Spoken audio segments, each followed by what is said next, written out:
Hi, this is Steve All from the All Financial Group. Just want to say thank you all for being here on us for this week's town hall. It's hard to believe that we are now in the fourth quarter of 2025. It seems like it just started, and now we're in that heading towards the big holidays of Halloween, Thanksgiving, and Christmas. So we look at those deals in that fourth quarter. Got a little bit of questions about what's going on in the market with the government shutdown going on currently at this time. So I'll talk more about that later, but I'm going to go ahead and turn the first part of today's town hall over to Will. Thank you so much, Steve. Welcome everybody for this week's town hall. This week, I will choose a specific topic that we have been hearing a lot. Every time we have clients, prospects coming into the office, we do have um, conversations about assets, conversations about income. But one of the things that a lot of our clients are missing is the long-term care, or we can call it the 90 plus rule. What is this 90 plus rule? So right now, with longevity, according to the Social Security Administration, the average 65-year-old man is expected to live 84 years old, and the average woman 86.5, 86 and a half. One of three retirees, they can live past 90. One in seven past 95. So if you're planning to retire after 65, you may retire for at least 30 more years. So how can we prepare for this? Right? That is a great news because you have more time for your family, your grandkids, travel, right? Second business, second things that you can do, things that you wanted to try before.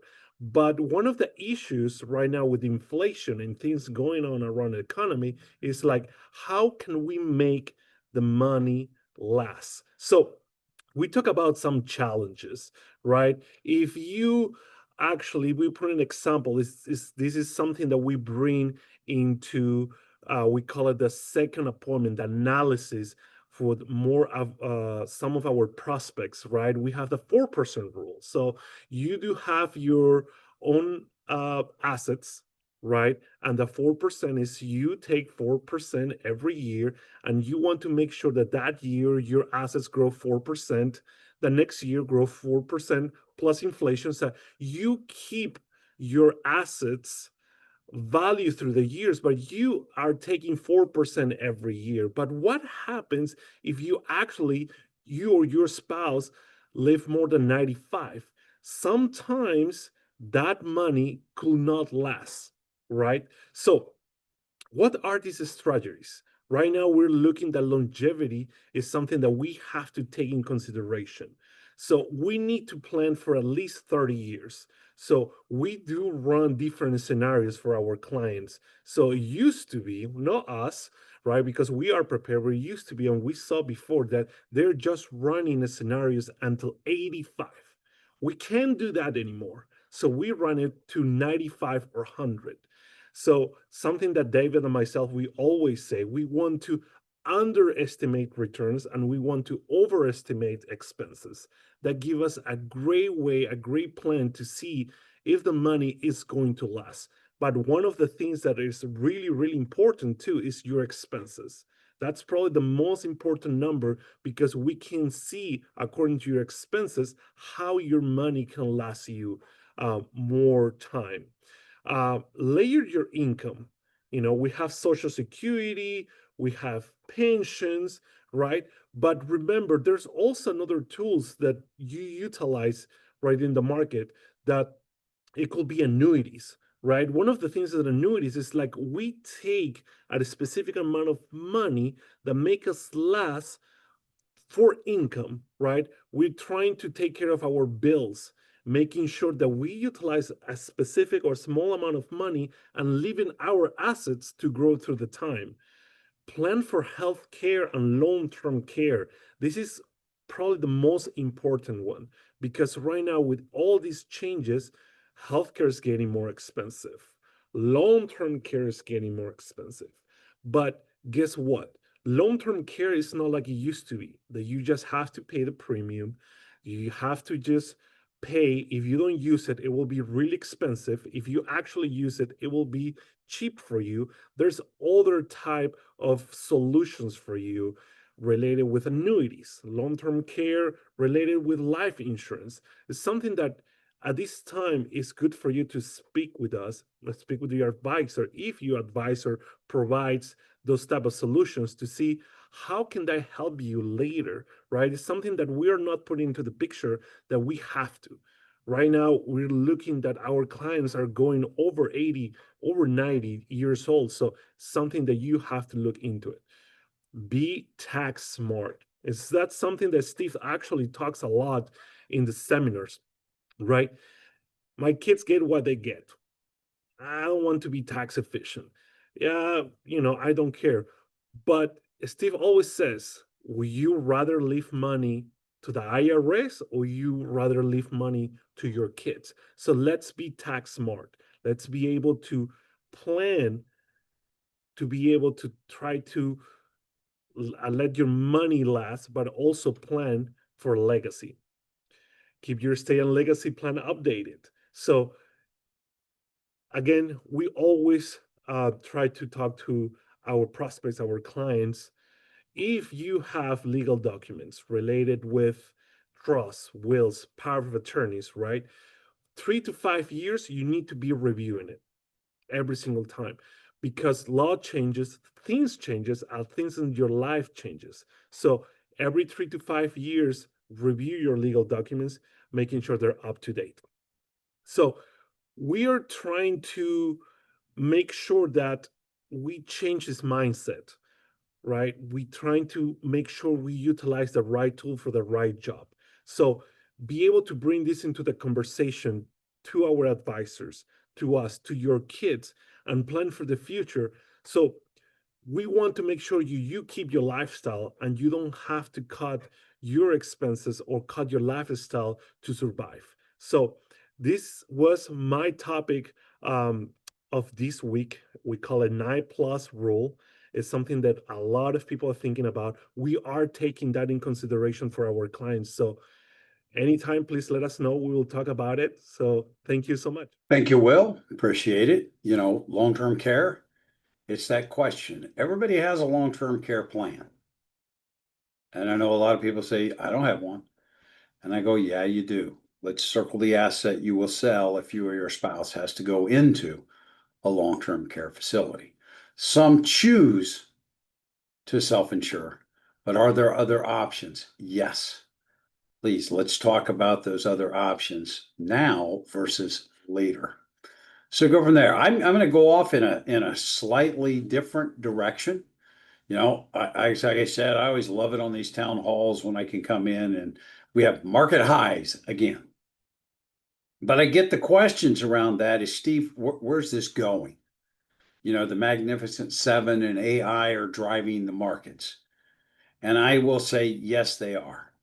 And I think that's one of the important things we do for our non-clients is we look at it, because when we start to do the analysis, we'll have people that come in and they've got their portfolios have a lot of different asset managers. So they're diversified by manager. But when we start putting the Morningstar report together for all of them, most of them are investing in the same thing. And we'll look at it, and I've seen as high as 25 to 35% of somebody's portfolio is predominantly in the Mag 7 because it's had such a great run up. The good thing about it is we have had the other 493 in the S&P 500 have performed a little bit better. They're starting to pick up a little bit. We're starting to see the Russell 2000 come up a little bit.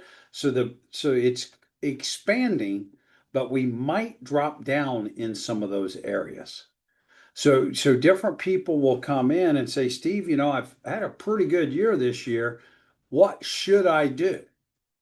And that's where we look at it and said, let's look at some of those Mag 7 stocks that you hold in individual stocks and see, should we sell some of it?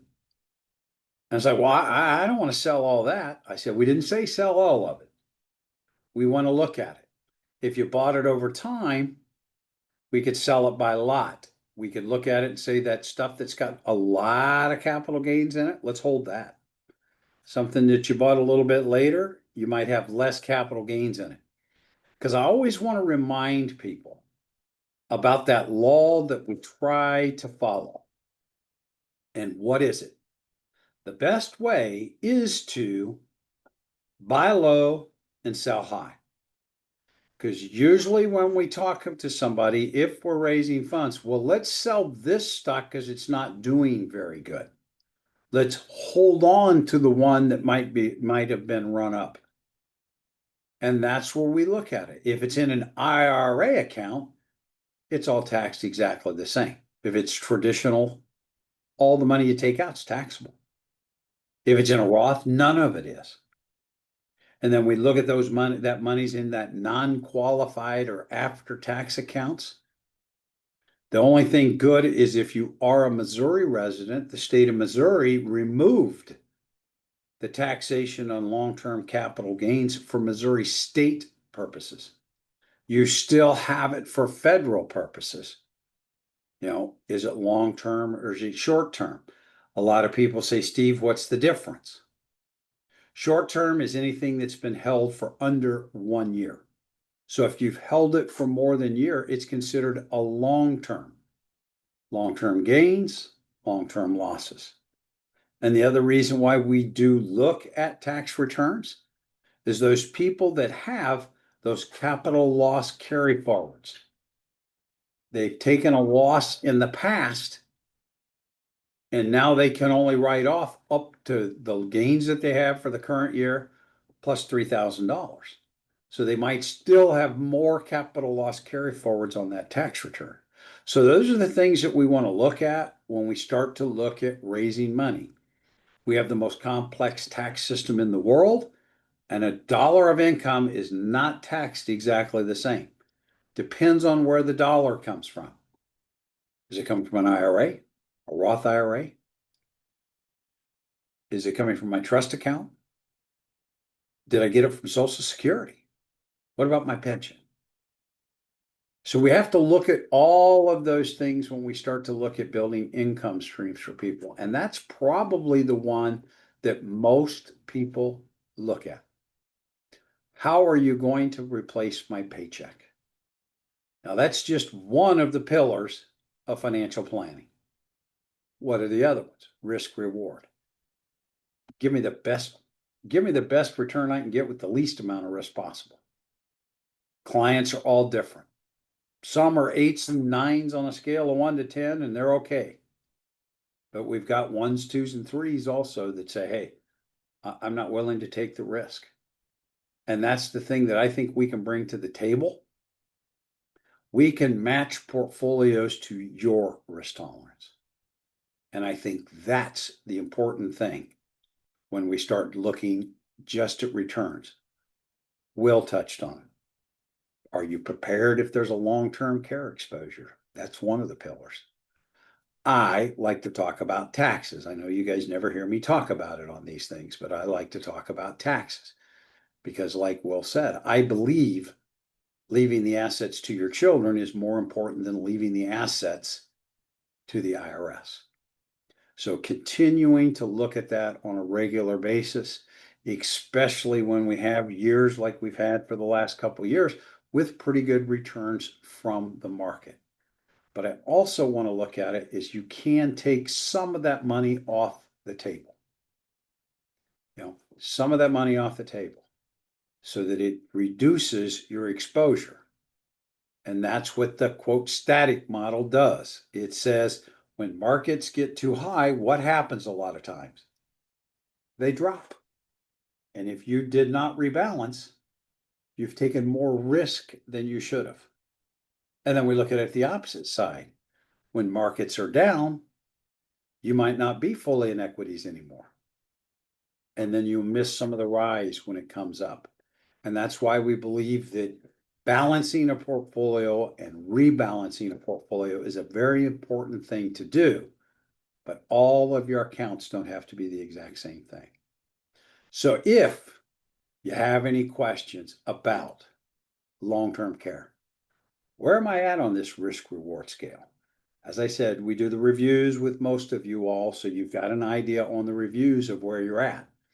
But what if you've got a lot of that safe money from CDs, money market accounts, because if over the last couple of years they've been paying pretty good, we might look at an income fund that takes the volatility away from it, but gives us a better return than a lot of those asset classes that are declining at this time.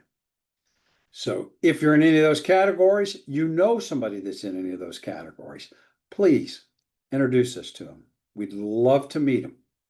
We'd love to meet them. You know, our business has grown exponentially through the referral of family and friends, you know, and I just say thank everybody for being a part of our family. I'm going to share a screen real quick again. Some of the events that we do have coming up. We like to thank the people that have given referrals, and we like to introduce our new clients to the entire staff. That's at Bishop's Post on October the 16th. We are doing a taxes in retirement presentation here at the office on October the 28th. And we have been invited to facilitate their educational event.